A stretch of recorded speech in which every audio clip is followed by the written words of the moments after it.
al terminar mi exposición le entregaré la iniciativa que solicitamos se inscriba en la Gaceta Parlamentaria y en el Diario de los Debates para su publicación y revisión.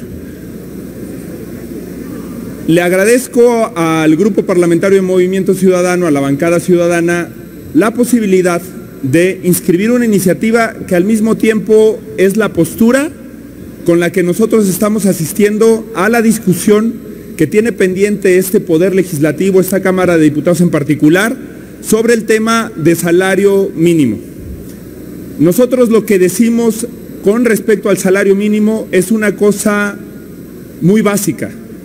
Es inconcebible, inadmisible e increíble que en México la pobreza sea un asunto institucionalizado, que al mismo tiempo que el Coneval dice que la línea de bienestar equivale a 87 pesos diarios, hablando de lo que se publicó el año pasado, el salario mínimo el año pasado era de 70 pesos con 10 centavos. Que nosotros digamos a los 7 millones de mexicanos que ganan el mínimo, al menos en términos formales, que ellos son por decreto pobres, que nosotros fijemos el salario mínimo como Estado mexicano por debajo de la línea de bienestar que publicamos en el Coneval. Es inconcebible desde el punto de vista social, pero también desde el punto de vista técnico. Quienes gobiernan este país, quienes conducen y quienes han tomado las decisiones de la política económica, lo han hecho siguiendo dogmas que no sostiene ya ningún gobierno en el mundo. México, por decirles un ejemplo muy concreto, en América Latina es el segundo país con el salario mínimo más bajo del subcontinente. Nos comparamos con Haití y eso no tiene sentido porque en los últimos años México ha sido el país con mayor productividad en América Latina, solo después de Chile. No solamente tenemos un salario mínimo 10 veces inferior al de Estados Unidos o Canadá, que son nuestros socios comerciales. El salario mínimo en México es de la tercera parte, por ejemplo, que el de Chile. El salario mínimo en México es el 15% del Producto Interno Bruto per cápita que tiene este país, mientras que en países como Brasil o Chile es del 30%.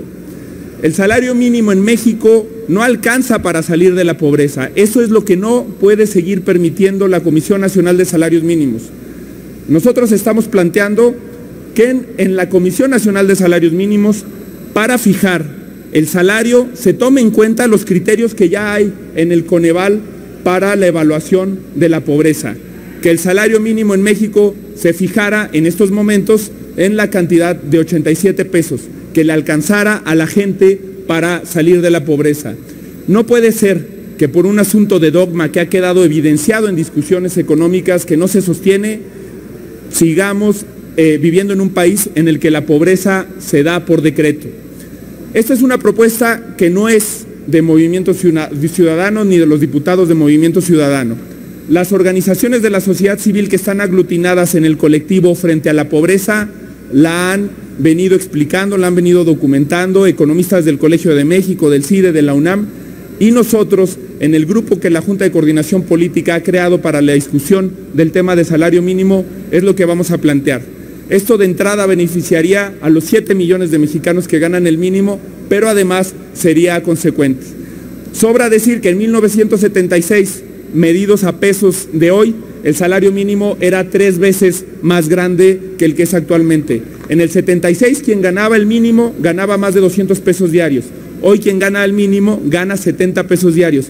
Eso no lo puede sostener un país que aspira al crecimiento, que aspira al bienestar. El modelo económico en México tiene que refundarse y voltear a ver por el bienestar de la gente.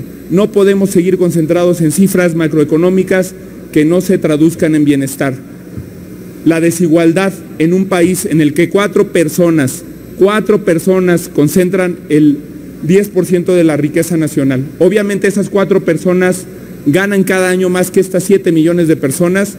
No puede no hacerse cargo del problema de la pobreza, porque además nosotros sostenemos, como ha dicho la OCDE, que si este país no crece es por la desigualdad, que mientras esta desigualdad de Estado se siga reproduciendo, no va a haber crecimiento económico ni bienestar en el país. Es tiempo de que este Poder Legislativo acabe con la pobreza por decreto y con la pobreza institucionalizada que caracterizan nuestra visión sobre el salario mínimo. Gracias por su atención.